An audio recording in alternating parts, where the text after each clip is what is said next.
It's a Friday. All right, so today what I want to do is tell a bit of a story to put together kind of everything we've done during the semester so far into sort of one coherent spot, specifically the Appalachian Mountains, where most of us live. So we've gone over a bunch of subjects so far, mostly having to do with the Earth's crust and hard rock geology. Plate tectonics, igneous rocks, volcanoes, metamorphism, structural geology, all that kind of stuff. And we're just about done doing that. When I get done today, as we head into next week, we'll do a little more of that in terms of talking about earthquakes. But then we move into more what I call soft rock topics: rivers and streams, glacial geology, weathering and erosion, things like that, groundwater, environmental related topics. And we'll kind of put structural geology and hard rock geology to bed. And the same thing is true in lab. So the semester is kind of broken up into halves that way. But for today, try to put it all into one story with respect to the Appalachians. Does anybody know where that is? The Gatlinburg. Beach Mountain, North Carolina. Beach Mountain. We have mountains like that. Lexington, Virginia. Lexington. It's actually New Hampshire. That's Mount Washington, New Hampshire. That's Mount Trash, Virginia Beach. Virginia Beach, that's right, yeah, exactly. When you get north, specifically into New Hampshire and northern New York State, when you get above about 5,000 feet, you do hit the tree line. So from those points north, it can look like Colorado in some cases. Oh, so that's New York? That's New Hampshire. That's Mount Washington, New Hampshire. It confuses people sometimes, like that, mountains like that. But we do. All right, so let's talk about the Appalachian Mountains. Let's talk about the formation of the Appalachian Mountains, the deconstruction of the Appalachian Mountains, a little bit about the history of the United States. So as far as what it looks like today, just to kind of put you in perspective, you are here, thereabouts in the Shenandoah Valley. And the Appalachian Mountains themselves run from about northern Alabama up through this part of the world, up into New England, southeastern Canada, and then over into northern Europe. It's a big mountain range, ancient mountain range. But what we are looking at today are the remnants of the mountain range.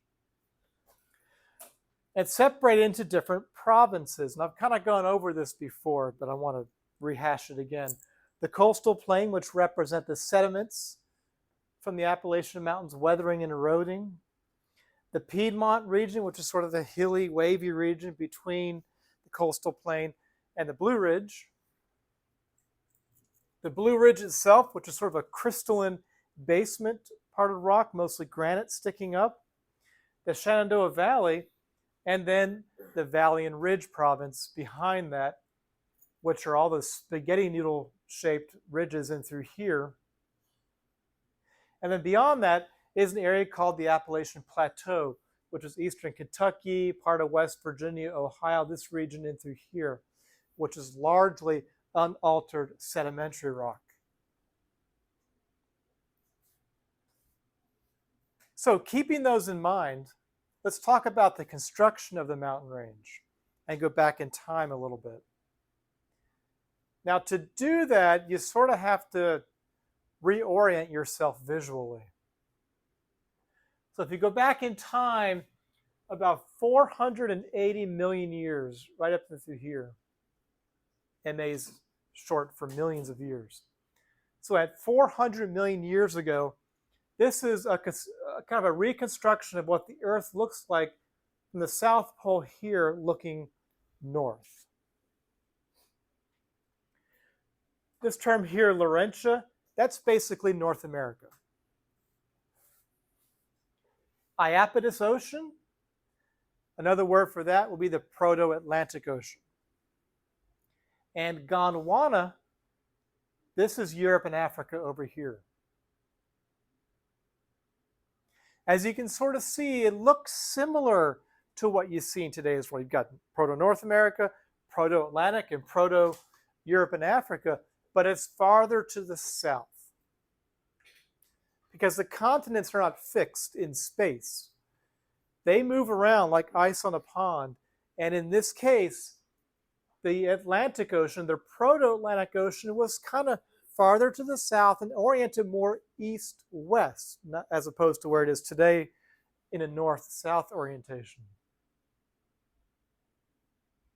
Now, in addition to that, floating around in the middle of the Proto-Atlantic Ocean were a series of island arcs, very much like what you see with Japan in the Pacific today, or New Zealand.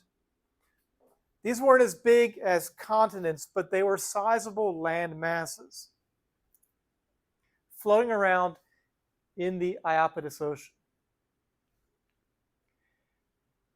As this ocean evolved, a series of subduction zones formed, which slowly closed the Iapetus Ocean. And as that occurred, from 450 to 420 to 300, those island arcs were basically accreted onto North America as the ocean at about 300 million years completely closed. And from 300 to about 250, there was no ocean between North America, Europe, and Africa. It was just one big landmass, and that landmass is called Pangaea. And then beginning about 100 million years ago or so, the Atlantic opened. Stuff got pushed apart to where we are today. And so let's kind of go over these steps a little bit, keeping in mind that the geography changed with respect to North Pole, South Pole, and where you are on the globe. This first part, kind of up in through here, at about 430, 450, somewhere in there, represents a period when one of these land masses out in the Proto-Atlantic Ocean, as that ocean was closing because of subduction zones, one of those land masses docked up against North America. So this particular graphic right here represents a period, again, between 440 and 540, when you had North America on the left, Proto-North America, that's called Laurentia, back in that time period. And then to the right of that, to the east of that, you had the Iapetus Ocean. And then in the middle of that ocean, you had an island arc. That island arc is called the Taconic Island Arc. And it would have looked very much like Japan does in today's world. A chain of islands, it's pretty sizable, off the eastern seaboard of Proto-North America. In between the two, there was a subduction zone, and the subduction zone was eastward dipping. It's called eastward dipping because it was pointed in that direction.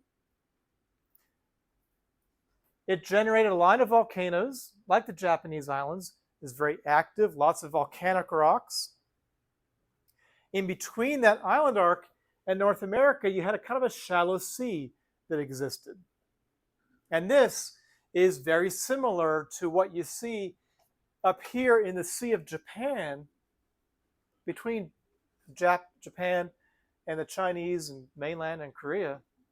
The difference is it wasn't this far north. It was farther to the south near the equator, which made it a shallow, warm marine environment conducive to generating limestones and rocks rich in calcium carbonate and those kinds of marine sediments. As this subduction zone was consumed and this little sliver of ocean between the island arc and Proto-North America closed, that collision event began to occur where these carbonate rocks were folded, which is what these little squiggly lines are supposed to represent, and faulted and shoved up onto the North American continent. And eventually, as the subduction zone was completely consumed, the island arc docked up against North America. That was step one in forming the Appalachian Mountains. And so you had a nice little mountain range here, but the rest of the Iapetus Ocean was still out there. And there were a couple of other island arcs floating around out there as well. And as this ocean slowly closed, those two docked up against North America. This isn't the best graphic in the world, but working your way from bottom to top, this is supposed to represent proto-North America over here, this yellow oceanic crust, this darker red. And this landmass right there is the Taconic Island Arc. And a subduction zone there. Another subduction zone farther out to the east. And then a third one underneath Europe and Africa. So you have three different subduction zones in association with the closing of the Proto-Atlantic Ocean, the Iapetus Sea. The first subduction zone brought the Taconic Island Arc up against North America. The second one brought what's called Acadia up against North America. So there was a second collision. And then the third collision brought Europe and Africa all the way up against North America and closed the Proto-Atlantic Ocean completely. So 1, 2, 3 subduction zones. Each one added its own landmass up against North America. The first two were simply island arcs, Taconic and Acadia, and the third one was Europe and Africa proper. And when that collided, the Proto-Atlantic Ocean was no longer there, and that finished the construction of the Appalachian Mountains. You had this gigantic mountain range, very much like what you have between India and southern Asia with the Himalayan mountains. So the ocean basin between the two disappeared, and in its place is now a giant mountain range made up of volcanic rocks from volcanoes that are no longer active. And on its flanks, you got a bunch of sedimentary rocks that got pushed up as it completely closed. And it would have looked something like this, minus the water bodies here. Those are just there for your reference. So a giant mountain range, Europe and Africa, has now come up against North America. The island arcs also came up against North America. And you had a linear mountain range like you might expect one to be. Starting down here in the southeastern part of what would be the United States, stretching all the way north like this. This would be Great Britain, Ireland right here, and the Scandinavian peninsula up there. One long continuous mountain range. And it took between about 540 million years ago to about 300 million years ago for that all to take place. So it took a couple 100 million years because everything is moving about as fast as your fingernail grows. Like, for example, India is moving north into southern Asia right now as we sit here in class at 1.8 inches per year. So that's about as quickly as it moves. That's something we can measure with satellites and stuff.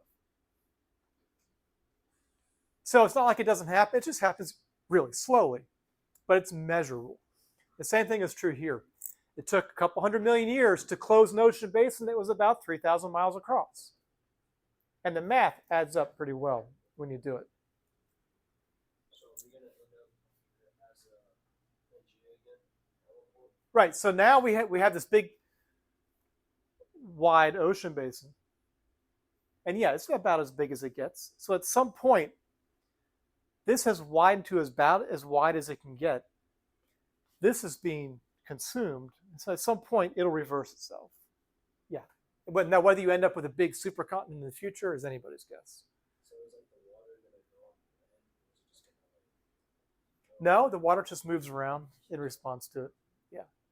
These continents move around and bang into each other and pull apart. It happens so slowly that the water doesn't really, play much of a part. Now, this is what it would have looked like. So this is about 300 million years ago. This is a reconstruction of what the Appalachians look like. And notice a couple of things. Looks nothing like today's world. I mean, you've got, North America here. There's Africa. There's Europe. Scandinavia is up here. the mountain range was really more of an east-west mountain range close to the equator.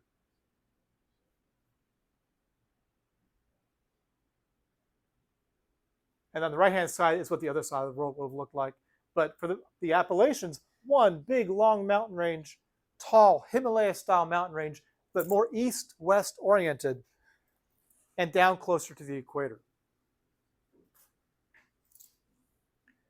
Now, that's its formation. This is as big as it gets. Plate tectonics moves around, changes, mantle convection cells change, and in this case, mantle convection cells set up right about here underneath North America and you get tensional stresses began to pull the crust apart in that area. So the consumption of those subduction zones were a bunch of compressional stresses resulting in folding and thrust faults and reverse faults and things like that. Formation of lots of metamorphic rocks to construct the Appalachian Mountains. And then tensional stresses began to set up just south of the mountain range as the crust began to pull apart and thin in response to mantle convection cells that changed in the mantle. And that began to pull the crust apart, thin the crust a little bit, and eventually you had injection of mantle materials up into a large area, back up a little bit, south of the mountain range into here. Keeping in mind, this is an east-west mountain range, not north-south like we're used to thinking about it in today's world. So the crust was thinning and pulling apart right here and began to crack. You had mantle material upwell into those cracks. And you formed triple junctions.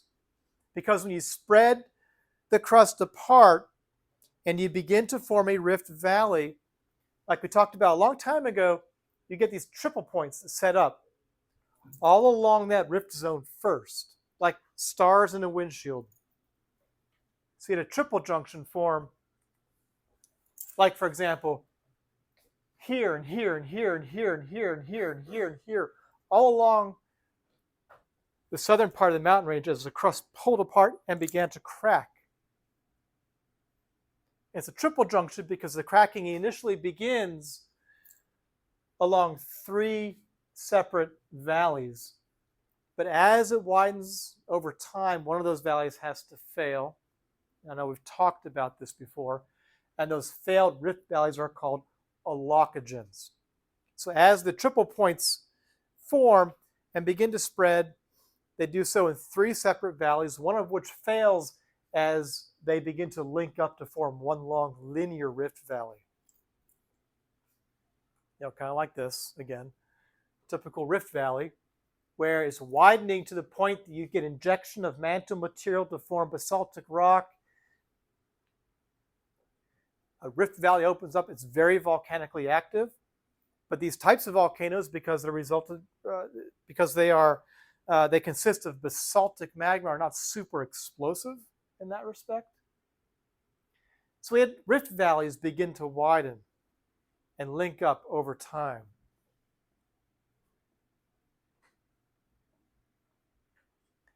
At some point, those rift valleys widened to the point the seawater flooded the valley. And this was the beginning of the present-day Atlantic Ocean.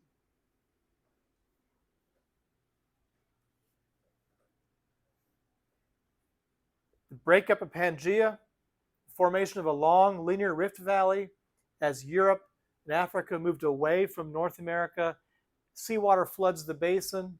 Like what will happen in East Africa here,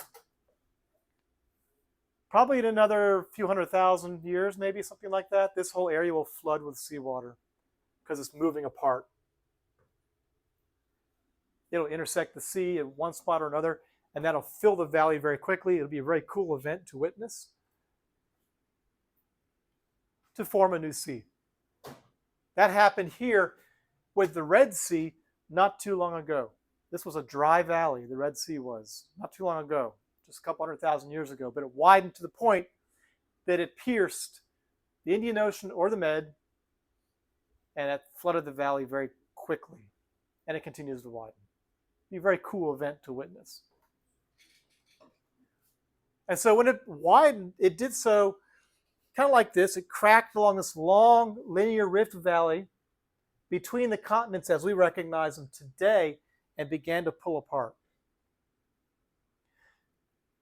These failed rift valleys, though, that are one arm of each triple point that set up along and through here, ceased to be active. The failed rift valleys stopped widening, but because they're rift valleys, water takes advantage of that. So in the case of, for example, the Appalachian Mountains would be right here in this graphic. So this is North America. You can sort of see Florida sitting down there. North America is right there. Spreading initiated to the east of the mountain range. But as the Appalachian Mountains were weathering and eroding and washing away during this time period, all that stuff went down these failed rift arms, which are called allocogens. And so if we look at those today,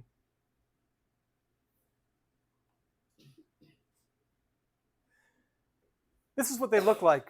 If you go to any of the different river systems here on the eastern seaboard and drill and map them out seismically, this is what they look like. Because it's a failed rift valley, an allocogen, at the bottom you have basaltic rock. This dark stuff right there, bunch of basaltic rock. You can see the injection dikes where the stuff was coming up through the crust during the very initial thinning and cracking of the crust before the Rift Valley even formed. And then on top of that, you have sediments, and in some cases, lacustrine sediments on top, lake sediments, where lakes now occupy these rift valleys. So you have rivers and streams and lakes and things like that in these rift valleys in today's world up here at the top. But again, as you go down, you eventually work your way into basaltic rocks and injection dikes and things like that. And there are places like, for example, in South Carolina, where you can go put your hand on this stuff where it has eroded so much you can put your hand on and see these injection dikes and see these basaltic rocks down there at the bottom of these failed rift valleys.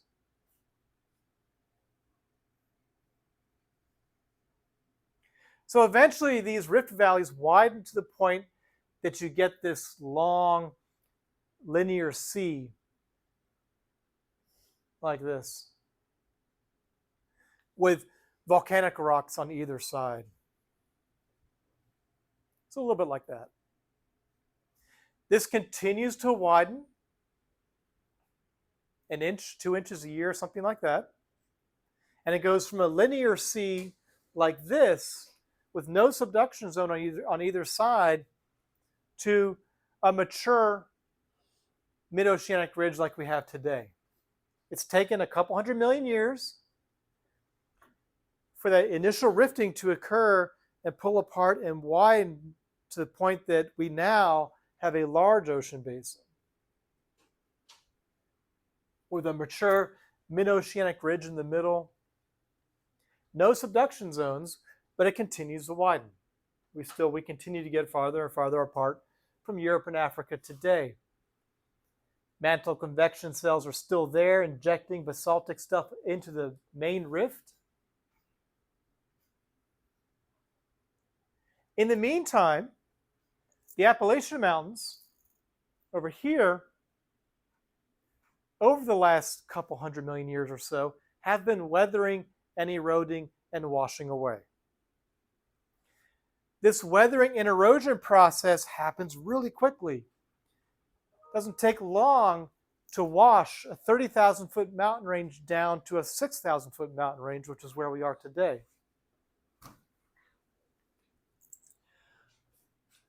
We'll talk more about weathering and erosion, but it doesn't take long to erode that stuff away. And every time it rains, for example, if you notice, all the rivers and streams become rich in mud and sand and dirty and silty.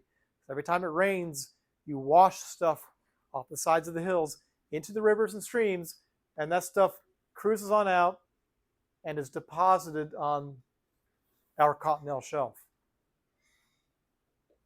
And so a 30,000 foot mountain range is now present as a 10 to 15,000 foot layer of sediment that makes up what we call the coastal plain.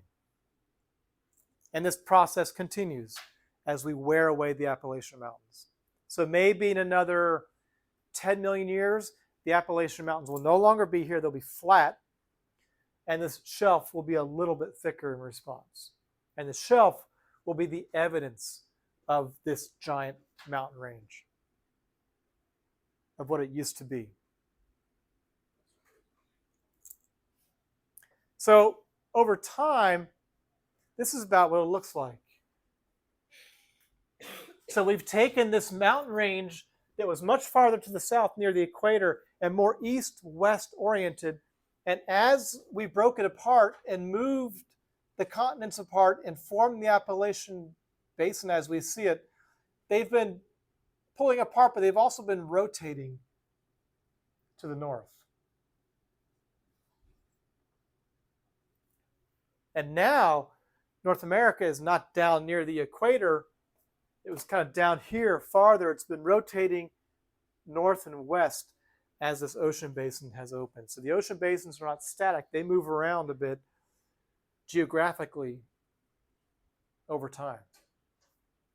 And that is why you can go out here in the valley and see limestones, which have marine fossils in them that are only found in a very shallow, warm marine environment closer to the equator, but way the heck up here at 35, 40 degrees north of the equator. Because they formed down here near the equator and then have been pushed way up here where we are over time. We can use paleomagnetism and other means to trace out where the continents have been in the past. So there are a number of failed rift valleys in North America, in Africa, and in Europe that again represent that initial rifting and pulling apart of the Appalachian Mountains.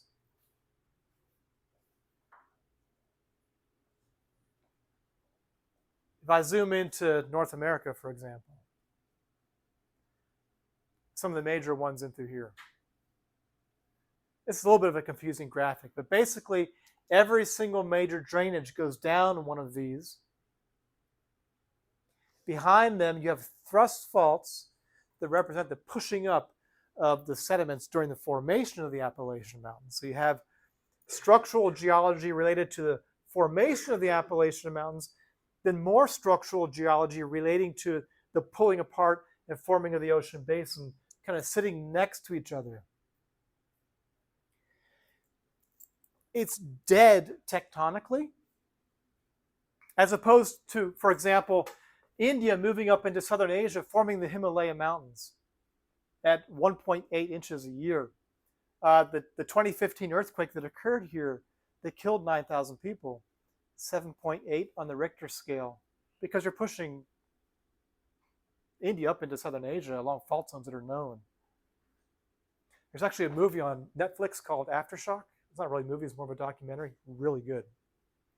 Goes over this. People who were climbing Mount Everest at the time, and the avalanches that came down into base camp and killed a bunch of people and everything. It's crazy. But whereas that is a tectonically active area full of thousands of buildings in Kathmandu that don't have strict building codes that collapse because of it.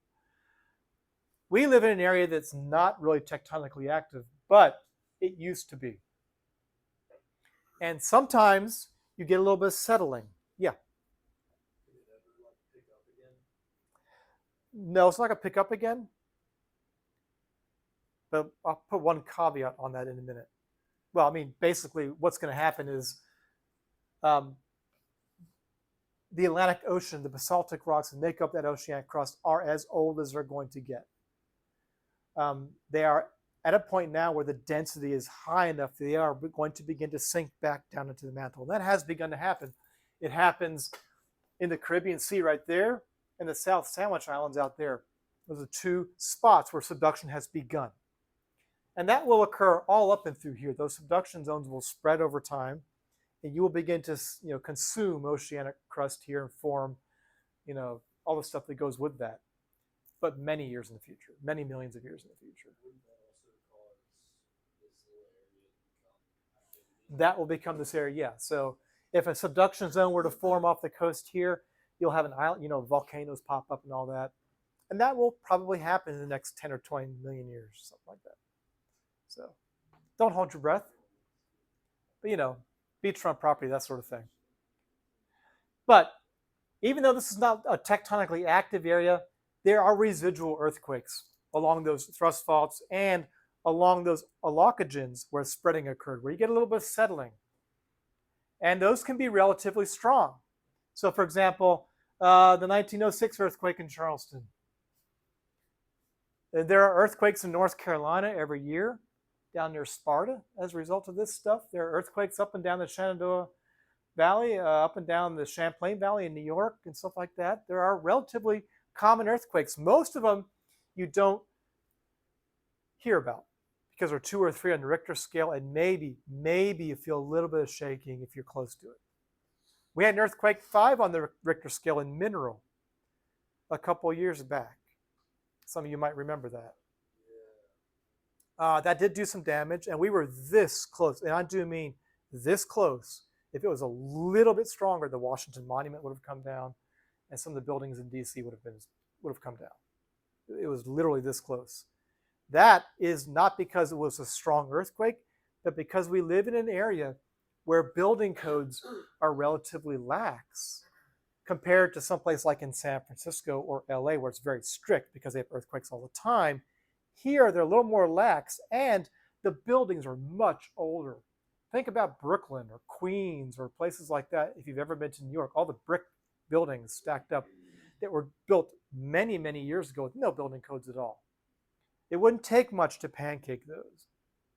And so it's dangerous in that respect, but it's not very common. So let's kind of zoom in here a little bit and take a look at the eastern U.S. This is a satellite picture, all right, just to orient yourself. Virginia Beach, Norfolk, Richmond right here. You are right about here. Massanutten Mountains, this is Shenandoah Valley. This is the I-95 corridor right there. So North Jersey, New York up there, Philly, Wilmington, Baltimore, D.C., down to Richmond, Petersburg, and on down. And so by looking at this is a Chesapeake Bay, Delmarva, yada, yada, you guys get it. So the difference between the coastal plain, which represents now the eroded Appalachian Mountains, all the sediment from it. This is all flat lying for the most part in through here. The coastal plain is relatively wide down near Richmond, and as you go farther south into the Carolinas, it's quite wide. It narrows as you go north, though. The difference between the two, between the coastal plain and what's called the Piedmont, is the fall line. I've mentioned this before, but the fall line is an escarpment that, for example, up here in Wilmington, it's about 100 feet, and you can stand on top of it and look down and see the Jersey coastal plain stretching across. Behind the fall line is the Piedmont, and the Piedmont is the area that's all volcanic in nature. There's no volcanoes active, and there won't be anytime soon. But the bedrock is volcanic, and the soils that developed on top of that bedrock, because the bedrock is volcanic, are very nutrient rich. And so the best farming is right here between the Blue Ridge and the fall line. The world's best sweet corn is in southeastern Pennsylvania. It's the best sweet corn in the world. Go to Lancaster, get a trunk full of it. That's because it's grown on top of volcanic rock. Down here in the coastal plain, a bunch of sands and muds. Things don't grow as well, so you don't have the same kinds of farms as you do back here in the Piedmont. The Blue Ridge is a layer of crystal and rocks that topographically looks different then the valley and ridge behind it with the spaghetti noodle looks to the folding and the faulting. And in between is the Shenandoah Valley. But all this stuff back here is basically a bunch of limestone, sandstones, and mudstones. It too is not that great for farming. So you don't have too many like vegetable farms around here because the soils that develop on top of it are relatively nutrient poor compared to the Piedmont.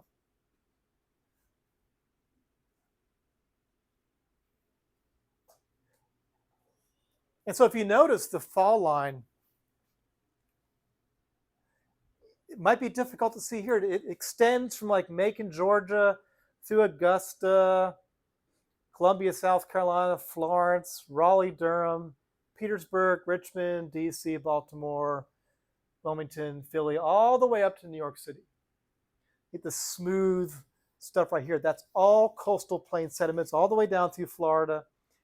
That's all the Appalachian Mountains that have washed off and worn away to form the coastal plain.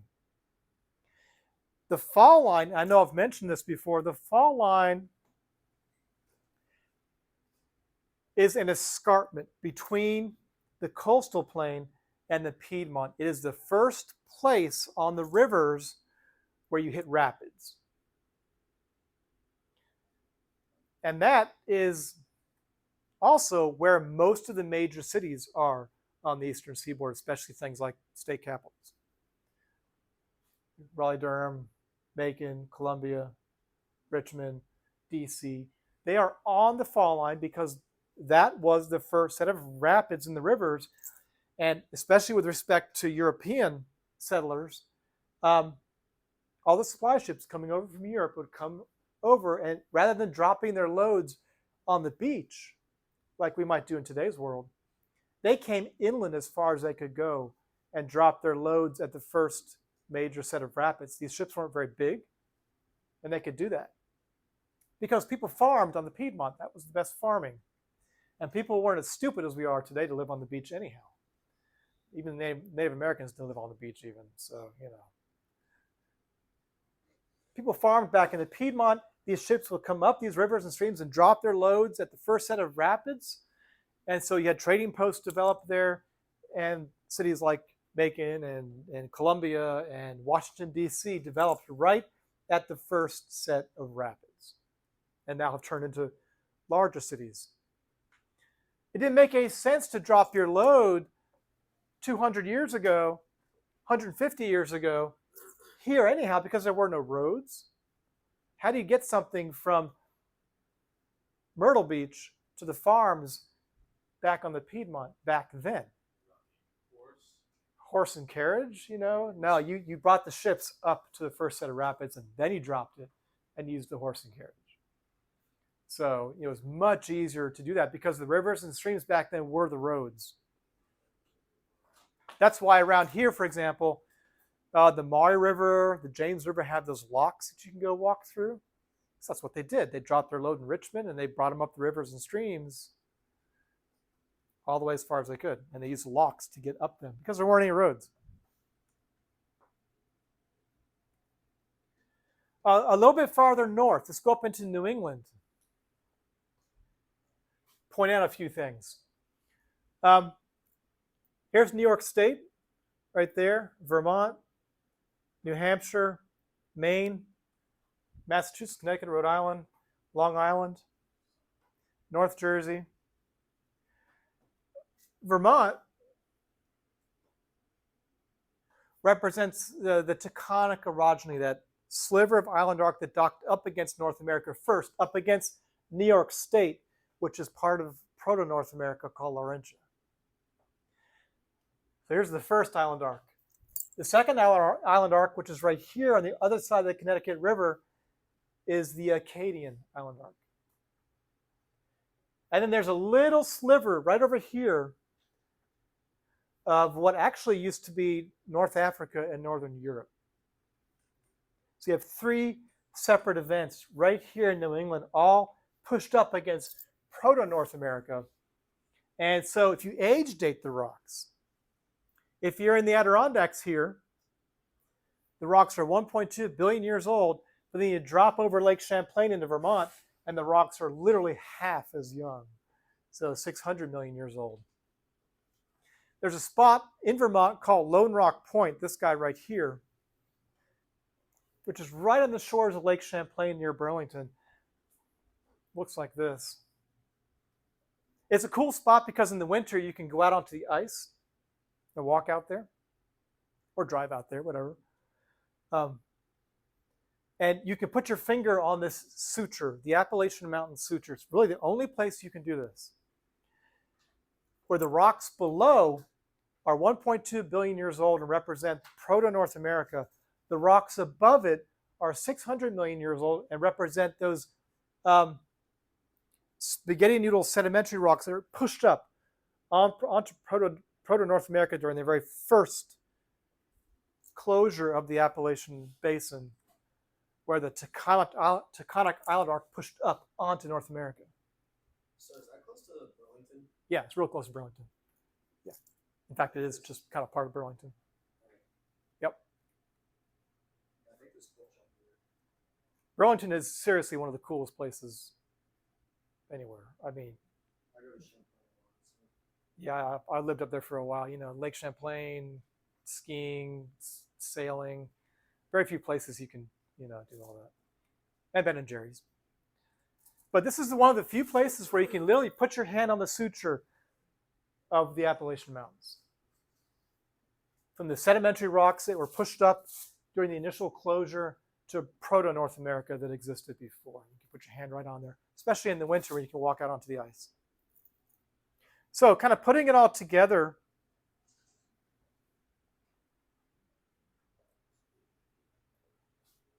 what we see today, the Appalachian Plateau, stuff that wasn't really formed or affected by the formation of the Appalachian Mountains, the Valley and Ridge, all the shelf sediments that were pushed up onto North America, the Blue Ridge, which was kind of a crystalline basement, the Piedmont, which are volcanic rocks which represent these island arcs that were pushed up onto North America, and the coastal plain, which represents the weathering that wore down the Appalachian Mountains over the last couple 100 million years. And this weathering is a little bit about what we're going to talk about next. All the different kinds of weathering that occurs where you take coarse-grained material that you see around here, all the big chunks of rock and pebbles and stuff like that in the rivers and streams, and you wear them down to sands and muds over a couple 100 miles of distance, and you move them by rivers and streams and debris flows and things like that, and you wash them off the continent to form beach sands that we all enjoy and stuff like that.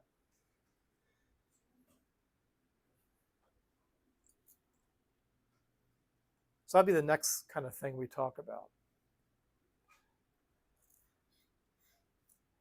Questions at all? There you go, Appalachian Mountains from beginning to end. A little bit about the development of the cities and towns around here, which I think is important because you're going to spend your life driving through these towns.